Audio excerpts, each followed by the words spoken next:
हाँ पापा 1 मिनट में इनसे बात करती हूँ। विनय, तुमने मेरे मम्मी पापा को यहाँ पे आने से मना किया है? हाँ मैंने मना किया। तुम किससे बात कर रही हो फोन पे? पापा मैं आपसे थोड़ी देर में बात करती हूँ। क्यों मना किया तुमने मेरे मम्मी पापा को यहाँ आने से? अरे क्योंकि बहकी बहकी बात कर रहे थे बुड्ढे बुढ़िया, इसलिए मना किया मैंने। क्या बहकी बहकी बातें कर रहे थे?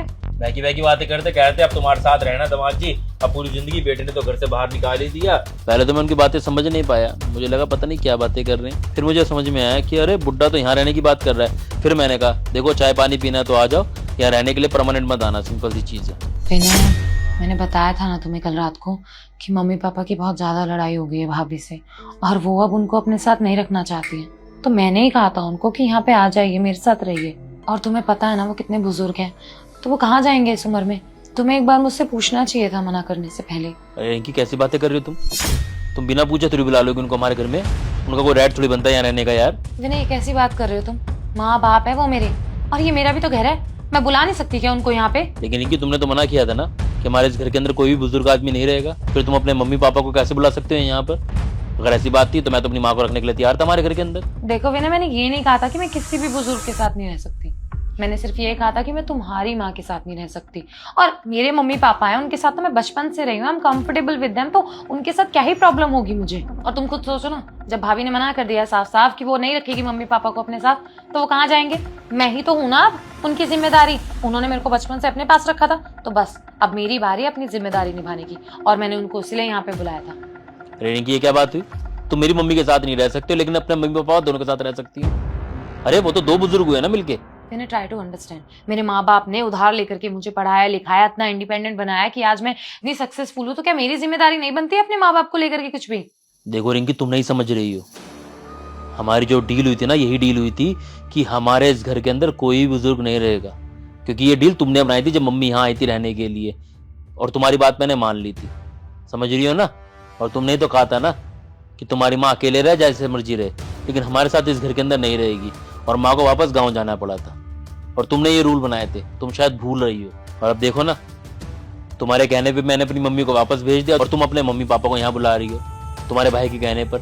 अगर ठीक है उन्होंने घर से निकाल दिया, लेकिन उसका ये मतलब थोड़ी है कि वो हमारे घर में रहेंगे यार, है तो वो भी बुजुर्ग है ना यार। देखो विनय, प्लीज मेरी बात को समझने की कोशिश करो। तुम्हें बताया ना मैंने कि मम्मी पापा ने उधार लेकर के मेरी पढ़ाई पूरी करवाई थी, बहुत मुश्किल से दिन निकले थे उनके, कितने कर्जे में हो गए थे वो लोग, और अगर आज मैं उनका साथ नहीं दूंगी तो कितना बुरा लगेगा उनको।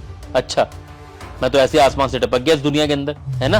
अरे मुझे भी मेरे माँ बाप ने पैदा किया था, पाल पोस के इस काबिल बनाया था कि मैं कुछ बन सकूं, समझ रही हो ना? और तुम तो बहुत किस्मत वाली हो कि तुम्हारे मम्मी पापा दोनों हैं, लेकिन मैं तुम्हारी तरह किस्मत वाला नहीं था।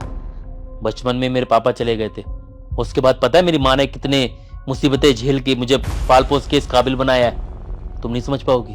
हर एक औरत ने बिना पति के अपने बच्चों को पाल पोस के बड़ा किया, और बदले में उसके बेटे ने क्या किया? जिस समय पर उस औरत को सबसे ज्यादा उसकी जरूरत थी, उसे वापस गांव भेज दिया। और जानते हो मेरी माँ का बड़प्पन क्या है? मेरी माँ ना चुपचाप गांव चली गई, और मुझे एहसास तक नहीं कराना चाहती थी कि वो मेरी वजह से वापस जा रही है। उन्होंने उल्टा ये दिखाने की कोशिश की कि उसका शहर में मन नहीं लग रहा है, इसलिए वो गांव जा रही है, ताकि मुझे बुरा ना लगे, मैं इंसल्टिंग फील ना करूं। पर विनय थोड़ा तो सोचो, मेरी जिम्मेदारी का क्या? जिम्मेदारी तो सबकी बनती है ना रिंकी। अगर तेरे माँ बाप ने तुझे पैदा किया है तो उनको जिम्मेदारी निभानी पड़ेगी, कोई एहसान नहीं कर रहे हैं वो। सब माँ बाप करते हैं जो अपने बच्चों को पैदा करते हैं, और करना पड़ेगा, नहीं तो बच्चा पैदा ही नहीं करो।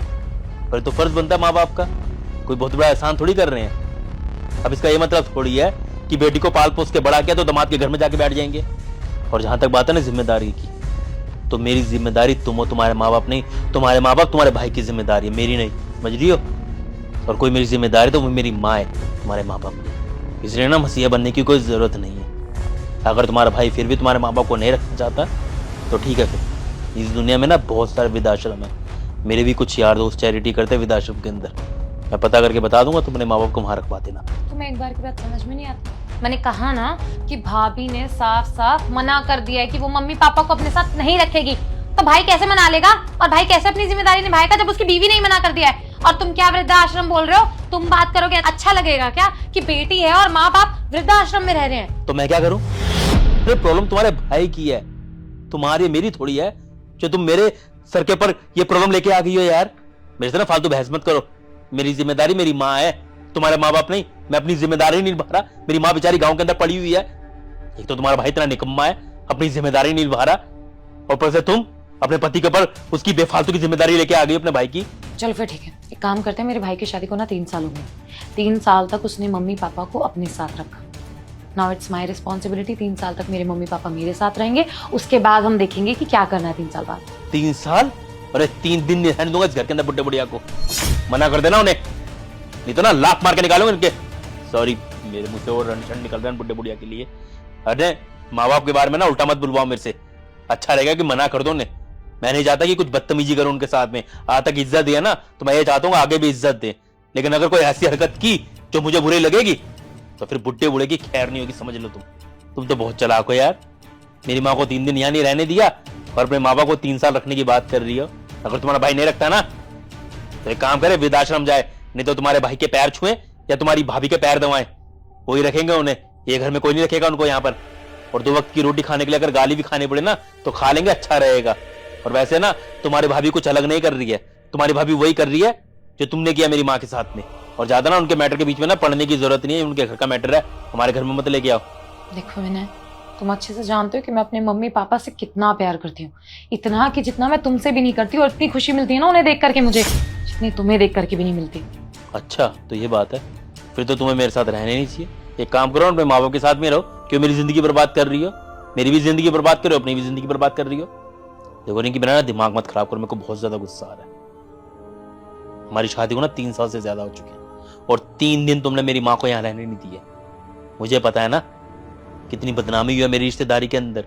लोग थूकते हैं, उल्टा सीधा बोलते, कहते कि जिस माँ ने ना बिना बाप के बेटे को पाला, वो बेटा अपनी माँ को नहीं रख पाया 3 दिन के लिए। और अब माँ बेचारी अकेली रह रही है उस गाँव के अंदर, इस उम्र के अंदर। तो मामा जी का शुक्र है कि पास में गाँव है मामा जी का, तो देखने चले जाते हैं, थोड़ी तसल्ली मिलती है कि हाँ माँ ठीक है। वरना क्या करेगी माँ, पता भी नहीं लगेगा अगर कुछ हो गया तो। और एक बात समझ लेना, मेरे अंदर कोई इमोशंस नहीं बची हैं जो तुम गिड़गड़ाओगे और मैं मान जाऊंगा, पिघल जाऊंगा, क्योंकि मेरे को अंदर से तुमने खोखला कर दिया। और अगर मेरे अंदर इमोशन नहीं बचे हैं तो मैं तुम्हारे इमोशंस की भी कोई कदर नहीं करता हूँ। और अब किसी भी बुड्ढे बूढ़े के साथ में जो कुछ भी हो, मुझे फर्क नहीं पड़ता। और ये इंसान जो मैं हूं ना, मैं ऐसा था नहीं, तुमने बनाया। अब तुमने बनाया तो झेलो भी। एक तो वाहियात रूल बना दिया, कोई बुजुर्ग इस घर के अंदर नहीं रहेगा। और जब बात है अपने माँ बाप की, तो रूल चेंज करने पे लगी हुई। अपना कान खोल के सुन लो रिंकी, तुमने रूल बनाया ना, तो अब रूल को फॉलो करना होगा। अगर तुम नहीं करोगी तो फॉलो मैं करवाऊंगा, समझ रही हो ना? हर बार तुम्हारी नहीं चलेगी।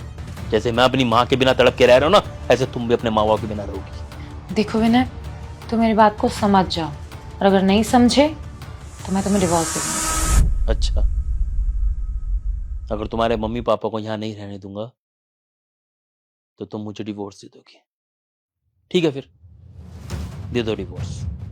डिवोर्स ले ही लेते हैं, क्योंकि जब पिछली बार मेरी माँ हमारे घर रहने के लिए आई थी ना, तब भी तुमने ये डिवोर्स की धमकी दी थी, और मैं डर गया था, क्योंकि मैं नहीं चाहता था कि हमारा रिश्ता टूटे, और इस चीज का तुमने फायदा उठाया और मेरी माँ को हार कर गाँव जाना पड़ा। और इस बार फिर तुम वही डिवोर्स की धमकी।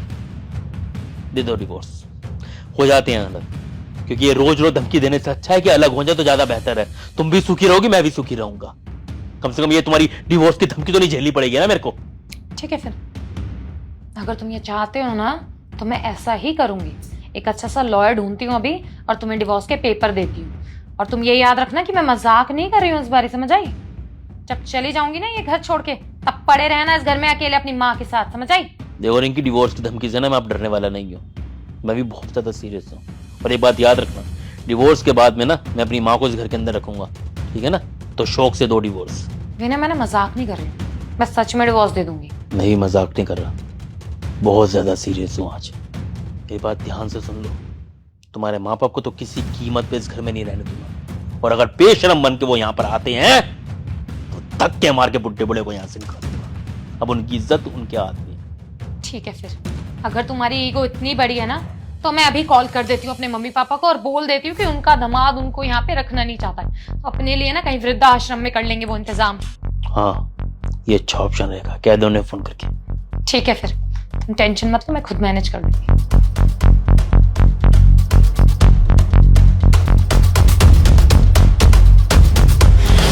हाय गाइस, उम्मीद करता हूँ वीडियो पसंद आई होगी। बाकी मैं यही कहूँगा कि आप कौन सी एज ग्रुप के हैं, क्योंकि हम ये जानना चाहते हैं कि हमारी ऑडियंस कौन कौन से एज ग्रुप से है जो हमारी वीडियोस को देखते हैं, ताकि हमारे को थोड़ी आसानी रहे आगे स्क्रिप्ट बनाने में। हम उसी हिसाब से वीडियोस बनाएंगे। बाकी अभी तो हम दिल्ली में बैठ के वीडियो को बना रहे हैं, आप कहाँ पर बैठ के वीडियो को देख रहे हैं ज़रूर बताना और वीडियो को शेयर ज़रूर करना, क्योंकि आपकी शेयरिंग बहुत ज़्यादा इंपॉर्टेंट है हमारे लिए। मिलते हैं अगली वीडियो में। Bye bye, take care, love you.